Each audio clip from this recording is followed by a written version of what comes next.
અમેરિકામાં સ્થપાયેલી સંસ્થા international society for Krishna consciousness હિન્દુઓના ભગવાન કૃષ્ણ ભગવાન માટે અંગ્રેજીમાં સ્થપાયેલી ને અમેરિકામાં સ્થપાયેલી સંસ્થા, જેનું વડોદરા એક એકમ ચાલે છે, ઇસ્કોન, જેને એક વર્ડમાં કહીએ તો ઇસ્કોન તરીકે ચાલે છે.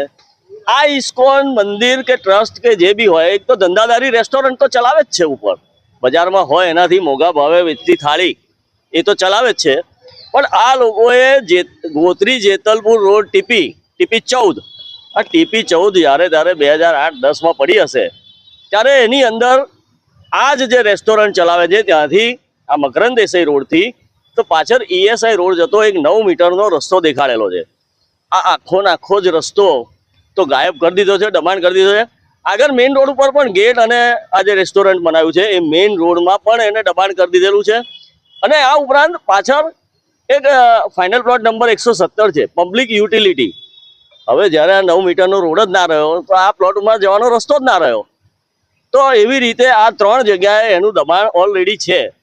કયું? સૌથી પહેલાં તો આગળ ફ્રન્ટમાં ગેટ બાંધી દીધો, રેસ્ટોરન્ટ બાંધી દીધું.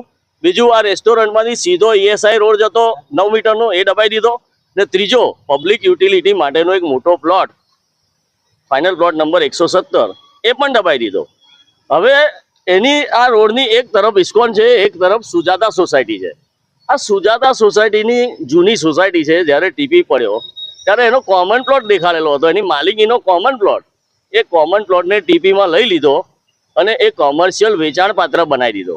એક તો કોઈ સોસાયટીનો ટીપીમાં કોમન પ્લોટ લઈ લેવો અને એને પાછો વેચાણ પાત્ર બનાવો ને હવે એ રસ્તાની રોડ દબાઈ દીધો એટલે એ કોમન પ્લોટ જે આ જગ્યામાં જવાનો રસ્તો જ ના રહ્યો, જેને ફાઇનલ પ્લોટ 49 આપ્યો.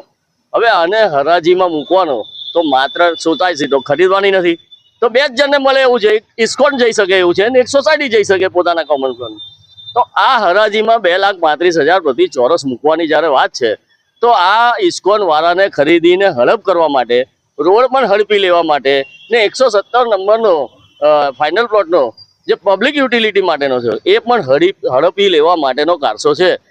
હવે ધાર્મિક સંસ્થાઓ આવતી હોય તો હોસ્પિટલો બનાવતા હોય, સ્કૂલો બનાવતા હોય, કોલેજો બનાવતા હોય, નરહરી હોસ્પિટલ ત્યાં બધા બનાવતા હોય. આ માત્ર કયો ધંધો કરે છે ખબર નથી ને પૈસા ક્યાં મોકલે છે ખબર નથી. એના સંચાલકો કોઈ ગુજરાતી નથી, પરપ્રાંતીય છે, યુપીથી આવેલા સંચાલકો છે. એમનો કોઈ ઇતિહાસ ગુનાહિત છે કે નહીં એ કોઈ તપાસેલા નથી. તો આવા લોકોના સંચાલિત આ જગ્યા ઉપર આટલી બધી સરકાર મહેરબાન કેમ? કેમ કે આ કોર્પોરેશનમાં જેટલા પણ ભ્રષ્ટાચાર થયા છે એનો એપિસેન્ટર કે કેન્દ્ર આ ઇસ્કોન નામની સંસ્થાની અંદર રહ્યું છે. છેલ્લો દાખલો આપું તો પેવર બ્લોક ચોરીની ફરિયાદ નોંધાય ને ફરિયાદ નોંધાયા પછી થોડા દિવસમાં ફરિયાદ પાછી ખેંચાય. આ બધાનું સમાધાન ઇસ્કોનના સંસ્થાની અંદર આ જમીનમાં થયેલું છે એવું અમને જાણવા મળેલું છે. તો આવી સંસ્થા જે માત્ર ભગવાનનું નામ લે અને મુખમાં ખોટા શબ્દો હોય, બગલમાં છુરી હોય, એવા લોકોની સંચાલિત આ સંસ્થાને આ પ્લોટ ફાળવી શકાય નહીં કે જ્યાં સુધી એનું દબાણ દૂર ના થાય. સૌથી પહેલાં તો હું કમિશનર સાહેબને એવું કહીશ કે આ બંધારણે ભારતના નાગરિકોને રાઇટ ઓફ ઇક્વાલિટી આર્ટિકલ 14 થી 18 એટલે તમામને સમાન ગણવાના. એ મુકેશ અંબાણી હોય કે ઝૂંપડાનો માણસ હોય, કાયદાની દ્રષ્ટિમાં બંને એક જ છે.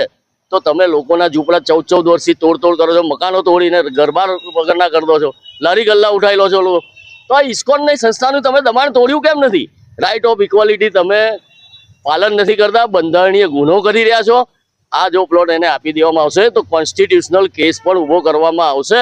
એટલે આ તાત્કાલિક એનો ભાવ બાળવાનો અને આવી જ રીતે યુસુફ પઠાણને પણ આપેલો પ્લોટ એનું પણ જગ્યામાં જોઈએ તો એને પણ દબાણ હજી ખોલ્યું નથી. તો એ પ્લોટનું વેલિડેશન કેમનું થાય? તમે પોઝેશન વાળી જગ્યા અને પોઝેશન વગરની ભાડાવાળી જગ્યા બેના ભાવ જુદા થાય એટલે ભાવ પૂરા કોર્પોરેશનને મળે નહીં. એટલે ત્રાહિત વ્યક્તિઓને આવા ઇસ્કોનને યુસુફ જેવાને ફાયદો કરાવવા માટે આ કોર્પોરેશન પોતાની સત્તાનો દુરુપયોગ કરીને વડોદરાના નગરજનોને નુકસાન કરીને ગુનાહિત કાર્ય કરી રહ્યું છે. એની અંગે અમે આજે જાણ કરેલી.